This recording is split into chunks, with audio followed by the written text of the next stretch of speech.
बाला साहेब ठाकरे का रुतबा सरकारी महकमे के साथ साथ हर एक मुंबईकर के ऊपर था, जहां कोई भी व्यक्ति बाला साहेब ठाकरे के आगे मुंह खोलने की हिम्मत नहीं करता था। वहीं एक व्यक्ति ऐसा था जिसने बाला साहेब ठाकरे को जान से मारने की सुपारी भी दे दी।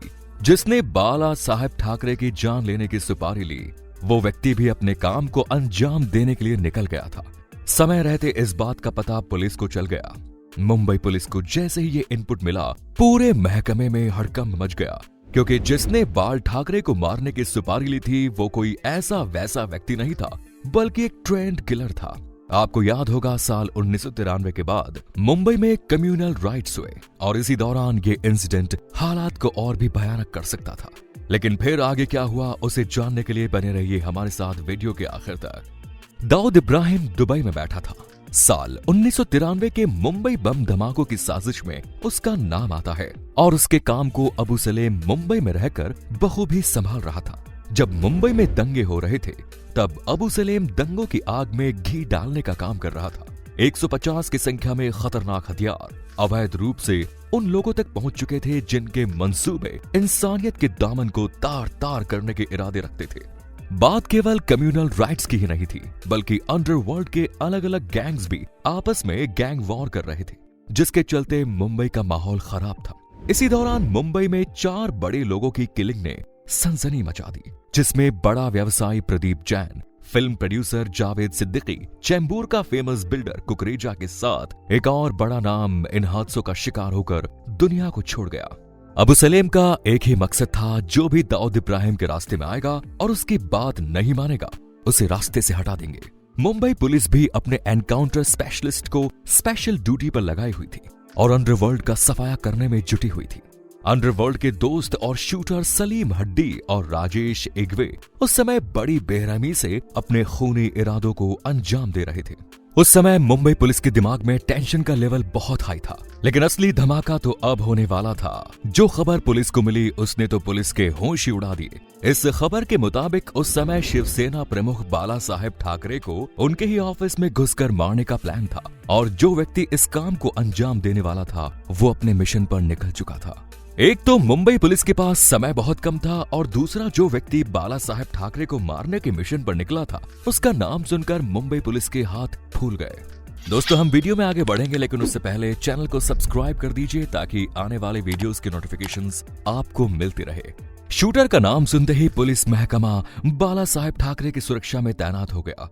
पुलिस डिपार्टमेंट के एनकाउंटर स्पेशलिस्ट केवल इसी सिक्योरिटी को लेकर अलर्ट हो गए कि मुंबई पुलिस ने चप्पे चप्पे पर अपने सिक्योरिटी पर्सन तैनात कर दिए, क्योंकि जिस व्यक्ति ने बाला साहेब ठाकरे को मारने का जिम्मा लिया उसका नाम था राजेश इग्वे।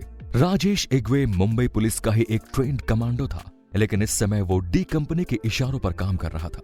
डेफिनेटली आपके दिमाग में इस समय बहुत सारे सवाल उठ रहे होंगे कि आखिर पुलिस डिपार्टमेंट से सैलरी लेने वाला पुलिस का कमांडो दाऊद इब्राहिम की गोद में बैठकर क्या कर रहा है। ये वो समय था जब मुंबई के पुलिस एडमिनिस्ट्रेशन ने अंडरवर्ल्ड के खिलाफ बड़े पैमाने पर युद्ध छेड़ दिया। एक से बढ़कर एक अंडरवर्ल्ड के खिलाड़ी पुलिस की गोली का शिकार होकर मौत की घाट उतारे जा रहे थे। अंडरवर्ल्ड के पलने और बढ़ने के साथ अपराधियों के हौसले बुलंद होने में पुलिस महकमे के लोगों का भी हाथ था। उस समय के तत्कालीन पुलिस कमिश्नर अमरजीत सिंह सामरा ने ऐसे पुलिस वालों की लिस्ट तैयार करवाई जो पुलिस के पैरोल पर रहते हुए भी अंडरवर्ल्ड की ड्यूटी बजाने में लगे थे। जब लिस्ट बनाकर तैयार हुई तो उनमें कुल 18 नाम थे और इन 18 नामों में से एक नाम था पुलिस डिपार्टमेंट के ट्रेंड कमांडो राजेश इग्वे का। पुलिस कमिश्नर ने लिस्ट सामने आते ही इन तमाम पुलिस वालों को नौकरी से बर्खास्त किया। डिपार्टमेंट का कचरा तो साफ हो गया, लेकिन राजेश इग्वे को कोई फर्क नहीं पड़ा। जो काम वो चोरी छुपे करता था, अब उस काम को वो खुलकर करने लगा। लेकिन दूसरे क्रिमिनल्स की तरह राजेश इग्वे भी कोई पैदाइशी क्रिमिनल नहीं था, बल्कि वो तो अच्छे खासे परिवार से ताल्लुक रखता था। बड़ी मेहनत करके उसने मुंबई पुलिस को ज्वाइन किया और अपनी ईमानदारी को बरकरार रखा। इसी दौरान उसने मुंबई पुलिस में कमांडो ट्रेनिंग भी ली। मुंबई पुलिस में काम करते हुए जब उसे कुछ वक्त हो गया तो इसके बाद उसे शराब पीने की लत लग गई। क्रिमिनल वर्ल्ड से जुड़े कुछ लोगों के वो संपर्क में आया और वो लोग उसे शराब पिलाने लगा। वो अपने पैसे से उसे शराब पिलाते, बदले में इग्वे भी अपने रुतबे की बदौलत उनका कुछ काम कर देता था। आगे चलकर उसके कनेक्शंस अंडरवर्ल्ड से हो गए।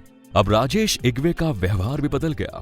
उस समय दाऊद गैंग, छोटा राजन, अरुण गवली, अमर नायक जैसी गैंग सक्रिय थी। वो इन तमाम गैंग के संपर्क में था और या तो उनके लिए काम करता था या फिर उनके लिए काम को इग्नोर कर दिया करता था। जिस थाने में वो अपॉइंटेड था वहां उसका झगड़ा बढ़ने लगा। सीनियर अफसर से वो हर रोज ही उलझने लगा। साल 1993 के मुंबई बम धमाकों के बाद मुंबई पुलिस कमिश्नर की टारगेट लिस्ट में राजेश इग्वे का भी नाम आ गया और इसे भी नौकरी से बर्खास्त कर दिया गया। इसके बाद ये सीधा डी कंपनी से जुड़ गया और उसे ज्वाइन कर लिया।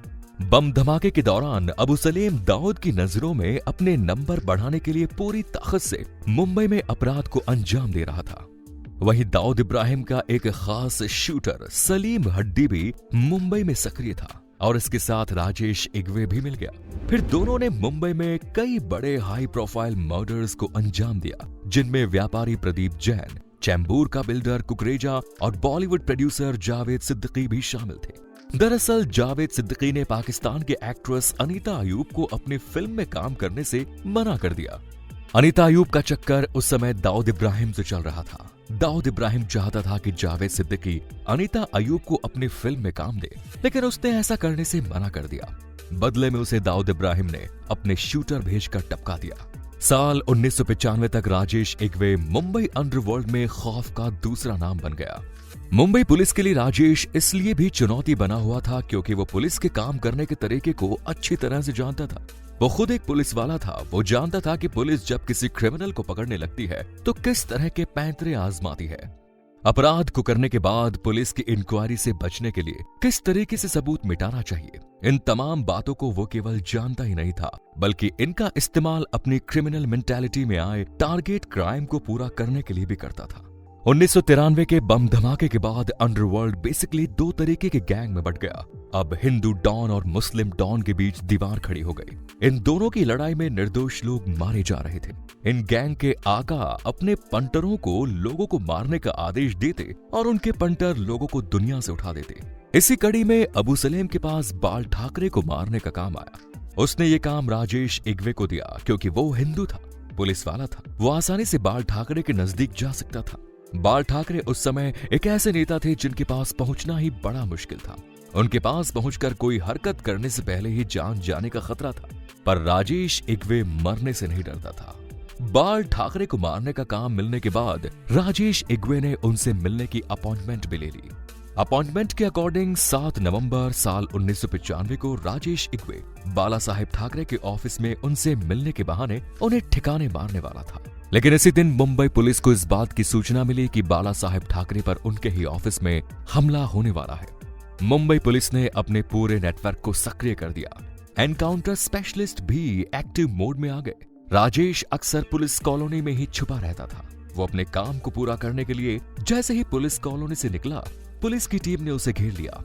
उस समय पुलिस अधिकारी कादर खान को देखकर उसे भगाने की कोशिश की तो कादर खान ने उसे वार्निंग देते हुए रुकने को कहा, लेकिन राजेश इग्वे कादर खान की तरफ मुड़ा और अपने गन निकाल ली। लेकिन इसके पहले कि उसकी बंदूक से गोलियां निकलती, कादर खान की गोलियों ने राजेश इग्वे के शरीर को छलनी कर दिया और वो वहीं मारा गया।